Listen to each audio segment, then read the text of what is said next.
Hello everyone. In this video, what I'm going to do is really quickly walk you through how to begin searching for a scholarly source for project number 2.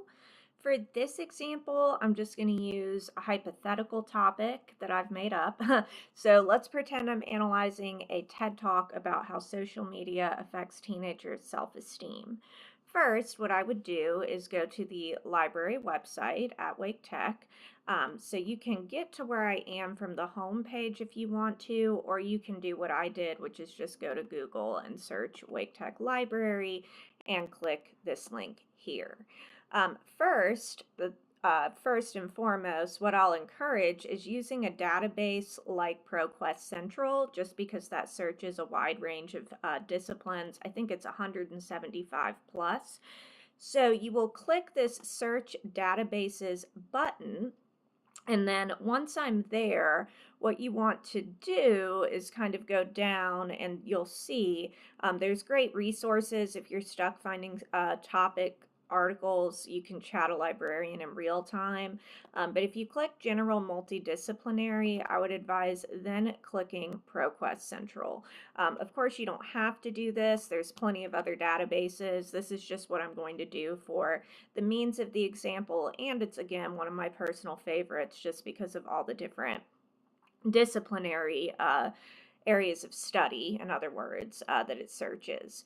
So once I'm in the database, I don't want to type the full title of my digital text or the entire essay idea. What I want to do instead is search for keywords related to my digital text and what it discusses.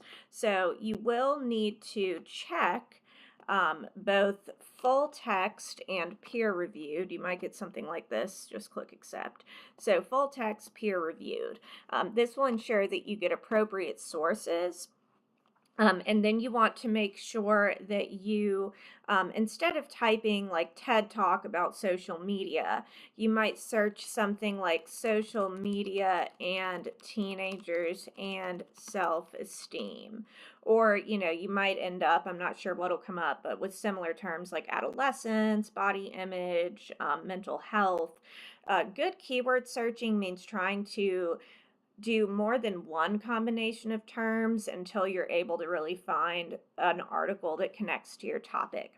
So after I type in those key words, and remember when you use "and" to put it in all caps, you'll look at the filters on the results page. Now, something you will need to go ahead and change is you're going to have to click this Scholarly Journal button.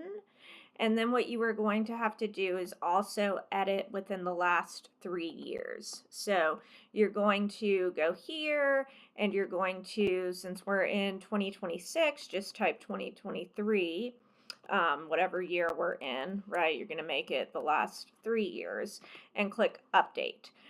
From there, what's really nice is only the recent articles will pop up. You can see this kind of narrowed it down to 6,000 something results.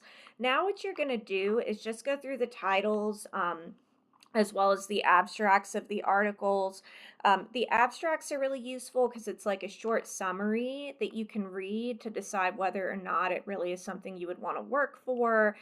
Does it really help you, in this hypothetical case, understand the larger issue connected to the digital text, such as social media affecting self-esteem, identity, body image, or mental health? What I would say, as you click through the sources, click full text PDF. That just gives you a much more reader-friendly version of the text, and it can also be downloadable so that you can save it on your computer, like I just did there. You can save it as what you want, but it's just easier to save stuff as you go so you don't lose it.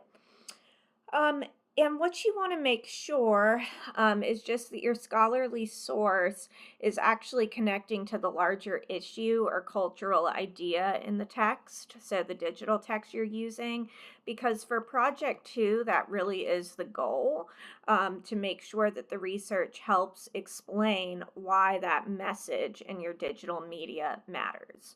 Hopefully this was helpful.